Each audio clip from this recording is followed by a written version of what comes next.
Jumpa lagi dengan saya, Ibu Nue di pelajaran kimia kelas 11. Sebelum masuk ke materi, silakan subscribe, like, dan komen. Terima kasih. Oke, kita mulai. Assalamualaikum warahmatullahi wabarakatuh. Selamat pagi, para pejuang mimpi. Bagaimana kabar kalian hari ini? Kelas 11 IPS 3 dan 11 IPS 4. Masih semangat dong ya belajarnya. Belajar mapel kimia, ya meskipun ibu tahu kalian kelas sosial, biasanya kurang suka pelajaran eksak ya, pelajaran yang hitung-hitungan. Tapi percayalah, setiap ilmu pasti ada manfaatnya. Oke, langsung kita mulai materi hari ini tentang larutan penyangga atau buffer. Oleh saya sendiri ya.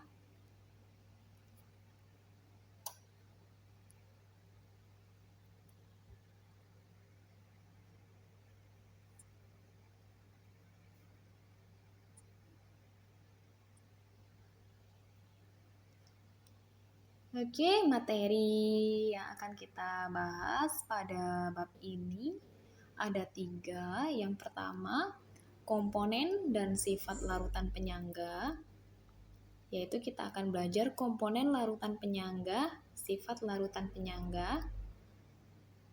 Yang kedua, pH larutan penyangga, larutan penyangga asam, larutan penyangga basa. Yang ketiga, peranan larutan penyangga.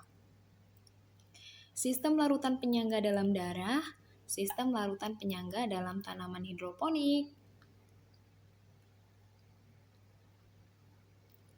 Selanjutnya, tahukah kalian bahwa dalam darah memiliki harga pH tertentu? Dalam tubuh manusia, terdapat banyak sekali reaksi kimia yang berlangsung dalam pH yang terkontrol. Contoh reaksi kimia yang terjadi dalam tubuh adalah reaksi pengikatan oksigen oleh darah yang berlangsung dengan baik jika pH darah berada pada rentang 7,35 sampai 7,45. Jika pH darah berubah dari seharusnya, maka kita akan mati. Jadi, perubahan pH akan menghasilkan efek yang tidak diinginkan. Apakah yang menyebabkan pH darah tetap terkontrol? pH darah dapat terkontrol karena adanya larutan penyangga dalam tubuh manusia. Darah dalam tubuh kita mengandung sistem penyangga yang dapat menahan perubahan pH, sehingga efek yang tidak diinginkan tidak terjadi. Apakah yang dimaksud dengan larutan penyangga? Dan terbentuk dari apakah larutan penyangga tersebut? Untuk lebih memahami tentang larutan penyangga dan bagaimana cara menghitung pH, mari kita pelajari materi ini. Nah, di sini Ibu lampirkan seseorang sedang mendonorkan darahnya ya. Lanjut. Nah, di sini ini adalah skala pH darah kita. Di situ pH-nya bisa kalian lihat ya. Dari pH yang bawah ini adalah asam, kemudian netral, kemudian yang atas itu basa atau alkalin. Oke, jadi tubuh yang sehat di sini itu pH-nya antara 7,35 sampai dengan 7,4. Bagaimana sih cara menghitung pH?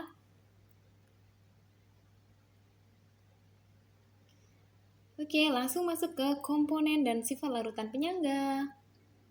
Larutan penyangga atau biasa disebut buffer adalah larutan yang dapat mempertahankan harga pH. Jadi, harga pH larutan praktis tidak akan berubah meskipun ada penambahan sedikit asam, basa, atau pengenceran. Nah, di sini digunakan 2 prinsip. Prinsip yang pertama yaitu prinsip Arrhenius, terbatas hanya untuk asam lemah dan garamnya atau basa lemah dan garamnya. Prinsip yang kedua yaitu menggunakan prinsip Bronsted-Lowry. Selain asam lemah dan garamnya mencakup campuran garam dan garam. Oke, lanjut. Sifat-sifat larutan penyangga dapat diketahui berdasarkan komponen penyusunnya. Yang pertama yaitu larutan penyangga asam. Jika larutan penyangga terdiri atas campuran asam lemah dengan basa konjugasinya, maka larutan tersebut akan bersifat asam.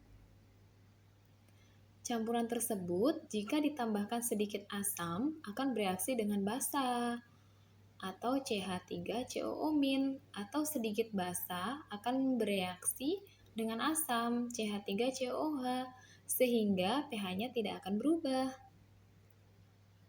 Nah, di sini ada gambarnya ya, tabel larutan penyangga. Nah, di sini ada contohnya di bawah ini. Nih, yang penyangga asam, kemudian ada asam lemah, basa konjugasinya, kemudian ada contohnya. Ini untuk yang bagian basanya. Oke, yang kedua, larutan penyangga basa. Jika larutan penyangga terdiri atas campuran basa lemah dengan asam konjugasinya, maka larutan tersebut akan bersifat basa.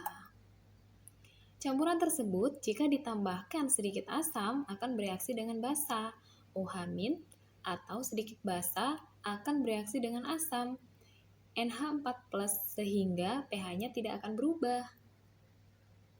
Nah, di sini ini adalah gambar contoh larutan penyangga atau buffer. Nah, gambar yang larutannya berwarna orange, ini ada suatu tabung reaksi. Nah, tabung reaksi yang untuk larutan A itu pH awalnya diketahui 3. Nah, larutan A ini tidak diketahui, dia larutan penyangga atau larutan apa ya kan? Kemudian pertama ditambahkan sedikit asam, dia pH-nya sedikit asam, pH-nya menjadi 1 ya kan. Kemudian dicoba ditambahkan dengan basa, kemudian pH-nya berubah jadi 5,5. Nah, setelah itu ditambahkan dengan air, pH-nya berubah menjadi 3. Berarti di sini terjadi perubahan. Setiap ada penambahan, dia terjadi perubahan pH. Kemudian gambar yang B, kita coba nih ya. Kita lihat, jadi gambar yang B ini kita tidak tahu larutannya apa. Kemudian kita tambahkan asam. Oke, pH awalnya adalah 5. Kemudian ketika kita tambahkan asam, pH-nya berubah menjadi 4,9. Masih 5 ya. Setelah itu kita coba tambahkan dengan sedikit basa. Nah, ternyata pH-nya berubah menjadi 5,1. Masih tetap 5. Kemudian kita tambahkan air atau kita coba tambahkan air pada larutan. Nah, pH-nya 5. Berarti larutan ini tidak berubah ya. 4,9, kemudian 5,1 dan 5. Berarti larutan yang A ini bukan larutan penyangga. Larutan yang B adalah larutan penyangga atau buffer. Oke, kemudian masuk ke peranan larutan penyangga. Untuk perhitungan pH-nya nanti akan di video selanjutnya. Jadi kita langsung ke peranan larutan penyangga. Ada 2 yang akan kita bahas, yaitu sistem larutan penyangga dalam darah. Larutan penyangga dalam darah terdiri atas asam karbonat atau H2CO3 dan basa konjugasinya yaitu ion bikarbonat HCO3- serta campuran asam hemoglobin dan basa konjugasinya hemoglobin. Sistem larutan penyangga dalam darah berfungsi untuk mengatur agar pH darah normal yaitu berkisar 7,35 sampai 7,45. Jika tidak terdapat larutan penyangga dalam darah, jumlah asam dan basa yang masuk ke dalam darah tidak dapat dikontrol. Hal ini dapat menyebabkan kelainan pada darah. Nah, ini Ibu lampirkan contoh darah ya. Oke, selanjutnya sistem larutan penyangga pada tanaman hidroponik. Tahu ya, tanaman hidroponik? Tanaman hidroponik ini adalah tanaman yang dia hidup tidak dengan media tanah, tetapi dia dengan media air saja. Oke, setiap tanaman hidroponik memiliki kisaran pH untuk tumbuh dengan baik. Untuk menjaga kisaran pH tersebut, telah dijual di pasaran larutan penyangga seperti biozim. Biozim merupakan salah satu larutan penyangga berfungsi untuk menjaga pH tanaman hidroponik supaya tetap stabil. Jadi pH pH lingkungan untuk tanaman hidroponik itu harus tetap dijaga. Karena setiap tanaman itu memiliki kisaran pH tertentu untuk dia bisa bertahan hidup. Nah, seperti ini contoh dari tanaman hidroponik ya. Oke, paham? Nah, sekarang latihan soal. Yang pertama, apakah yang dimaksud dengan larutan penyangga? Yang kedua, sebutkan dan jelaskan sifat-sifat dari larutan penyangga. Yang ketiga, apakah yang kalian ketahui tentang pH? Yang keempat, jika pH darah tidak dapat dikontrol, maka akan menimbulkan kelainan.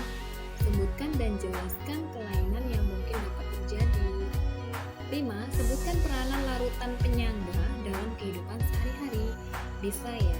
Oke, silakan kalian kerjakan soalnya, kemudian kirimkan jawaban kalian.